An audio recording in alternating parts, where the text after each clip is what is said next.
تو رب تعالیٰ کے محبوب نے رب کے کہنے پہ ایک ہی چیز مانگی تھی، اپنی اہل بیت اطہار کی محبت. اور یہ امت ایسی امت ہے کہ اس نے نبی کے پورے گھرانے کو اس ماہ مقدس میں کرب و بلا میں ذبح کر دیا، پورے گھرانے کو ٹکڑے کر دیا. ایسے ستم ڈھائے گئے کہ انسانی تاریخ میں ایسے ستم کہیں نہیں ملتے، انسانی تاریخ کے اندر ایسے ستم کہیں نہیں ملتے جتنے نبی کے معصوم بچوں پہ ستم کیے گئے. نبی کے پورے گھرانوں کو ٹکڑے کیا گیا. حضرت امام زین العابدین علیہ السلام فرماتے ہیں ذبح کالکبش، میرے بابا کو اور میرے نبی کے خاندان کو ایسے ذبح کیا گیا. روتے تھے اور فرماتے تھے جیسے کوئی مینڈھے کو ذبح کرتا ہے. اور ساتھ ہی پھر وضاحت فرماتے لوگوں یہ نہ سمجھنا میرے نبی کی شریعت یہ ہے کہ مینڈھے کو ذبح کرنے لگو تو پہلے اسے پانی پلا لیا کرو. یہ نہ سمجھنا کہ نبی کے گھرانے کو انہوں نے پانی پلایا تھا اس لیے میں تشبیہ دے رہا ہوں. فرمایا نہیں. فرماتے یہ بھی نہ سمجھنا کہ میرے نانا کی شریعت ہے کہ جب کسی جانور کو مینڈھے کو قربانی کرنے لگو ذبح کرنے لگو تو پہلے اسے چارہ کھلا لیا کرو. یہ نہ سمجھنا کہ ہم اہل بیت کو کچھ کھلایا گیا تھا. تو لوگ پوچھتے حضور پھر کیوں تشبیہ دے رہے؟ فرماتے تشبیہ کی وجہ شبہ ایک ہے، وہ وجہ شبہ یہ ہے کہ جس طرح کوئی جانور ذبح کر رہا ہوتا ہے، کوئی 4 کھڑے ہوں 10 کھڑے ہوں 100 کھڑے ہوں، کوئی بھی ایک روکنے والا نہیں ہوتا. جانور جب تڑپ رہا ہوتا ہے سارے کے سارے جو جانور کے قریب کھڑے ہوتے ہیں وہ کھلاتے بھی ہیں پلاتے بھی ہیں، لیکن سارے راضی ہوتے ہیں کہ اس جانور کو ذبح کر دیا جائے. فرماتے ہیں میں اس لیے تشبیہ دے رہا ہوں کہ وہاں 82,000 کھڑے تھے، کلمہ پڑھنے والے تھے، لیکن کوئی ایک بھی نہیں کہنے والا تھا ارے یہ حسین تو وہ ہے جو محمد مصطفیٰ کے کندھوں پہ سواری کرنے والا تھا. یہ حسین تو وہ ہے جس کی محبت نبی نے ہمیں سکھائی تھی. یہ حسین تو وہ ہے جن کے لیے آقا اپنا منبر چھوڑ دیتے تھے. یہ حسین تو وہ ہے جن کو آقا اپنی گود میں بٹھاتے تھے. یہ حسین تو وہ ہے جن کے لیے آقا سواری بن جاتے تھے. یہ حسین تو وہ ہے جن کے لیے آقا اپنے سجدوں کو طول دے دیتے تھے. یہ حسین تو وہ ہے جن کے لیے جنت سے لباس آتے تھے. یہ حسین تو وہ ہے جن کو کھلانے کے لیے جبرائیل آتے تھے. کوئی ایک بھی کہنے والا نہیں تھا. سارے کے سارے جس طرح جانور کے ذبح کرنے پہ متفق ہوتے ہیں، سارے کے سارے کلمہ پڑھنے والے متفق تھے کہ نبی کے گھرانے کو ذبح کر دیا جائے.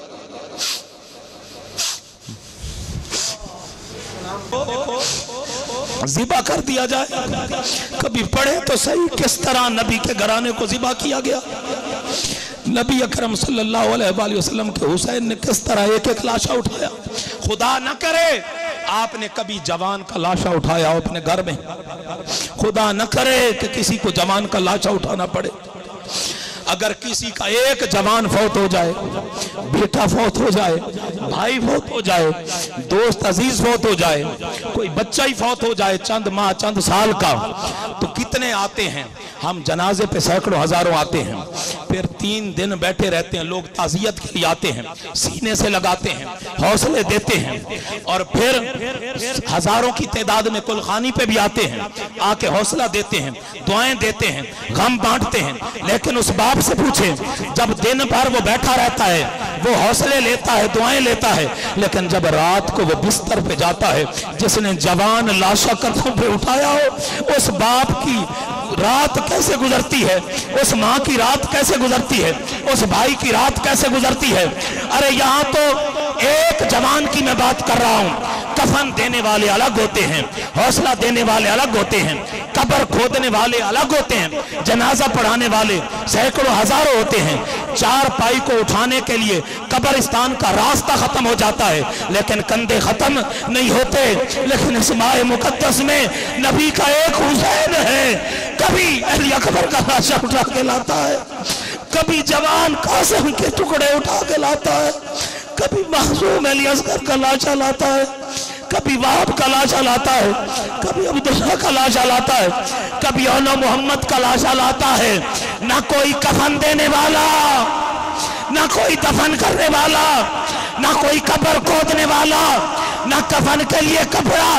71 لاشیں اٹھانے والے حسین تیری عظمتوں پہ قربان، آج رات جب بستر پہ سونا تو غور کرنا، تمہارا دل کبھی نہیں چاہے گا کہ ہم اس محرم میں شادی کریں، تمہارا دل تڑپ جائے گا یہ سوچ کے کہ حسین تیری عظمتوں کو سلام، تو نے کس طرح پیاسے 71 لاشیں اٹھائے ہوں گے، سارا لاگ دھاڑا لاگ تو نے کس طرح اٹھائے ہوں گے، کس طرح تو نے اٹھائے ہوں گے۔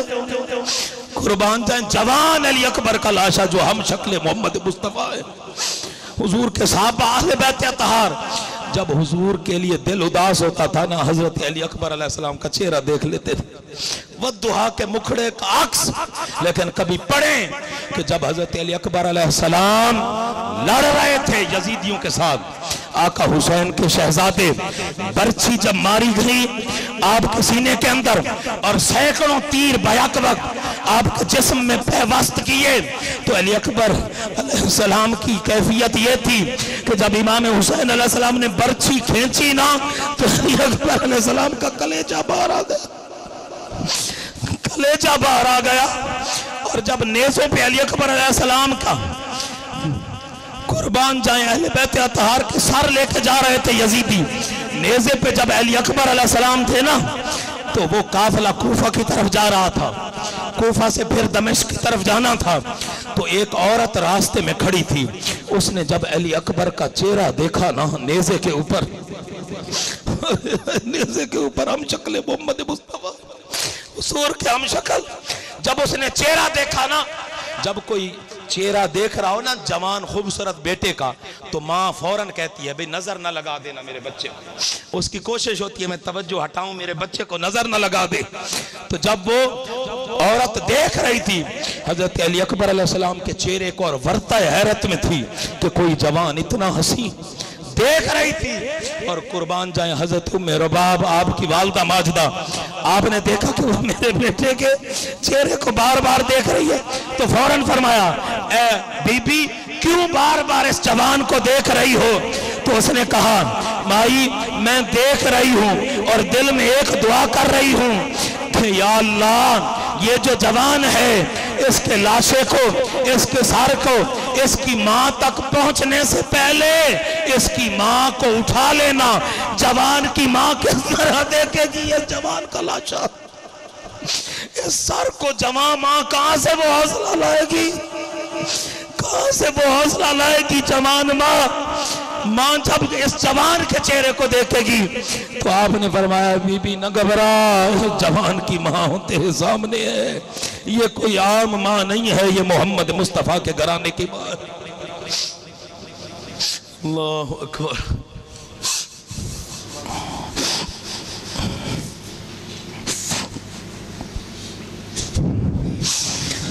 اللہم صلی علی محمد وعلی آل محمد۔